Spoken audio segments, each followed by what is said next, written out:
Welcome back to our YouTube channel study hacks. आज हम 6th class की NCERT की हिस्ट्री का फर्स्ट लेसन डिस्कस करेंगे।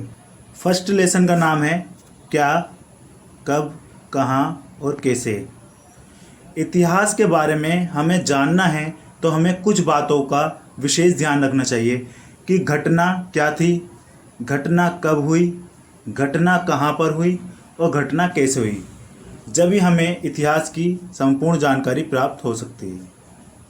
हम अतीत के बारे में क्या जान सकते हैं? अगर हम अतीत का अध्ययन कर रहे हैं तो अतीत के बारे में हमें क्या इन्फॉर्मेशन मिल सकती है? आखेट यानी हंटिंग। हम जान सकते हैं कि अतीत में आखेटकों का जीवन कैसा होता था और वो किन जानवरों का शिकार किया करते थे। हम जान सकते हैं कि पशुपालकों का जीवन कैसा होता था और वो किन किन जानवरों को पालतू बनाते थे। जैसे सबसे पहले मानव ने जिस जानवर को पालतू बनाया था वह कुत्ता था। उसी प्रकार से हम कृषकों का जीवन का अध्ययन कर सकते हैं कि उन्होंने सबसे पहले कौन सी फसल उगाई होगी और किन किन फसलों का वो प्रयोग किया करते थे। साथ ही हम जान सकते हैं कि शासकों का जीवन कैसा था और शासक कैसे रूल करते थे। आरंभिक काल में शासक अत्यधिक कमज़ोर माने जाते थे और उन पे सीमित शक्तियाँ होती थी। व्यापार के बारे में जान सकते हैं कि व्यापार क्या होता था, मेन मुख्य व्यापार किन किन वस्तुओं और किन किन चीज़ों का किया जाता था, कि शिल्प कार्यों की उस समाज में क्या स्थिति थी। जैसे हड़प्पा सभ्यता में शिल्प कार्यों की स्थिति काफ़ी अच्छी थी। बांट बनाना, मनके बनाना, कांसे के औजार बनाना आदि कार्य सभी शिल्प कार्यों द्वारा किया जाता था। लोग कहाँ रहते थे? तो कई लाख वर्ष पहले लोग नर्मदा नदी के किनारे रहते थे। उनमें से कुछ लोग कुशल संग्राहक भी थे जो अपना भोजन जड़ों, फलों और जंगल के अन्य उत्पादनों से प्राप्त करते थे। उनमें से कुछ लोग आखेटक भी थे यानी शिकारी भी थे। मानव ने कृषि सबसे पहले कहाँ आरंभ की? तो उत्तर पश्चिम सीमा पर सुलेमान और किरदर पहाड़ी पर मानव ने सबसे पहले अनाज उगाया। लगभग 8000 साल पहले गेहूं, जौ की कृषि आरंभ की और लोगों ने भेड़, बकरी और गाय को पालतू बनाना शुरू कर दिया। उत्तर पूर्व में गारो तथा मध्य भारत में विंध्य पहाड़ियाँ, ये कुछ ऐसे क्षेत्र थे जहाँ पर कृषि का विकास हुआ। सबसे पहले मानव ने विंध्य के उत्तरी क्षेत्र में चावल को उपजाया। ये इन सभी क्षेत्रों के एक बार मैप में डिस्कस कर लेते हैं। यह है सुलेमान और किरथर पहाड़ियाँ जो कि पाकिस्तान की सीमा पर स्थित हैं। वर्तमान में ये अफ़गानिस्तान में हैं। ये वही क्षेत्र है जहाँ पर महिला और पुरुष ने मिलकर सर्वप्रथम जौ और गेहूं की कृषि आरंभ की थी। और यह है मध्य भारत में विंध्य पहाड़ियाँ। इसके उत्तरी क्षेत्रों में मानव ने सबसे पहले चावल की खेती उपजाई थी। और यह है गारो की पहाड़ियाँ, यहाँ पर भी कृषि का काफ़ी विकास हुआ। सिंधु और उसकी सहायक नदियाँ, तो ये है सिंधु नदी, देख सकते हैं हम कि यह है सिंधु नदी और उसकी 5 जो हैं वो सहायक नदियाँ हैं, झेलम, चेनाब, रावी, सतलुज और ब्यास। इन 5 नदियों का मिलन जिस स्थान पर होता है उसको कहते हैं पंजाब। उसी के नाम से इसका नाम पड़ा है। गंगा तथा उसकी सहायक नदी सोन, यह है गंगा नदी और उसकी एक सहायक नदी है सोन। इसके आसपास का जो एरिया है वो है मगध का। मगध आरंभिक काल में सभी महाजनपदों में सबसे शक्तिशाली महाजनपद था।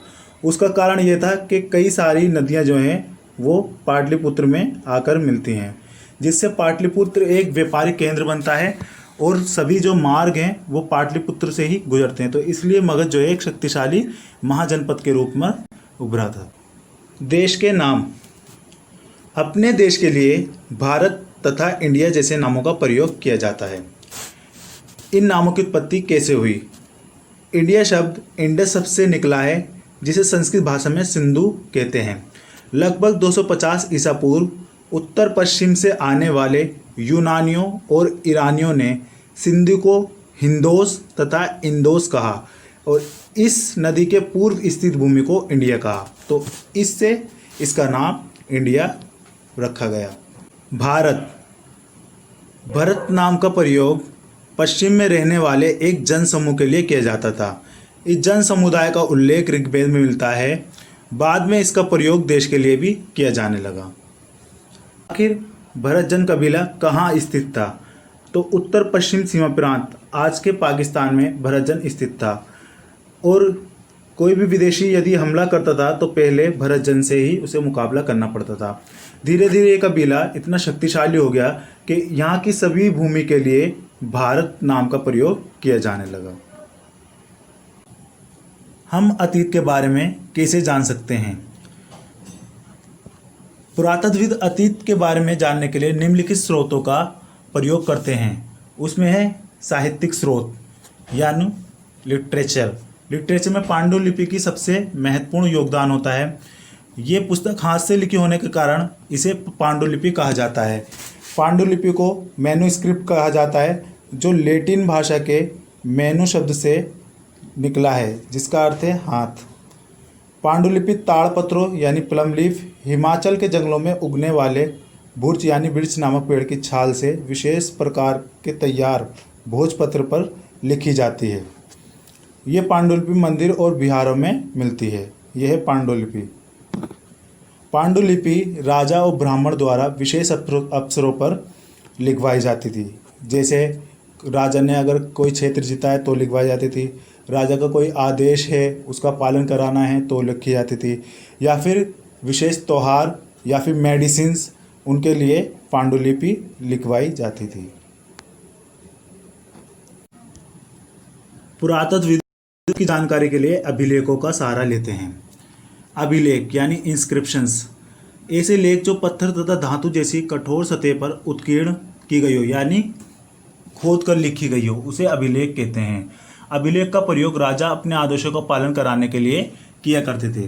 तो समय के अनुसार कई शासकों ने अपने अभिलेखों का निर्माण करवाया। जैसे गुप्त शासक समुद्रगुप्त का प्रयाग प्रसिद्धि, गोमती पुत्र सतकर्णी का नासिक अभिलेख, रविकीर्ति का ऐहोल अभिलेख आदि।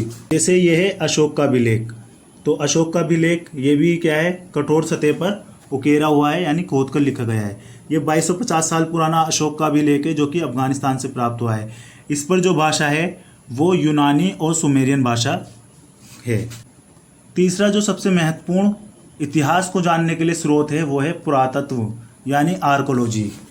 कई वस्तुएं बनाई और अतीत में प्रयोग लाई जाती थी, जैसे इमारतें, औजार, बर्तन, आभूषण आदि खुदाई से प्राप्त होते हैं। इसका अध्ययन करने वाले व्यक्ति को पुरातत्वविद यानी आर्कोलॉजिस्ट कहते हैं। जिस स्थान से ये अवशेष प्राप्त होते हैं उसे पुरास्थल या फिर साइट कहते हैं। पुरातत्वविद पक्षियों, मछलियों की हड्डियां भी ढूंढते हैं ताकि उनसे जानकारी मिल सके कि अतीत में लोग क्या खाते थे। इतिहास में हम अक्सर देखते हैं कि डेट के पीछे BC या AD होता है। इनका मतलब क्या होता है? BC का मतलब होता है बिफोर क्राइस्ट यानी ईसा मसीह के जन्म से पहले, और AD का मतलब होता है एनो डोमिनो यानी ईसा मसीह के जन्म के बाद। कभी कभी AD की जगह CE भी लगाया जाता है यानी ईसा मसीह का जो बाद का काल होता है उसकी जगह कॉमन ईरा का भी प्रयोग किया जाता है, और BC की जगह BCE का प्रयोग भी होता है, बिफोर क्राइस्ट ईरा। दोनों के पीछे BC के पीछे E लगा देते हैं और AD के पीछे E लगा देते हैं यानी ईरा के लिए। आई होप आपको NCERT की हिस्ट्री का फर्स्ट लेसन अच्छे से समझ में आ गया होगा। अगर आपको ये वीडियो अच्छी लगी हो तो लाइक करें, शेयर करें एंड चैनल को सब्सक्राइब करें।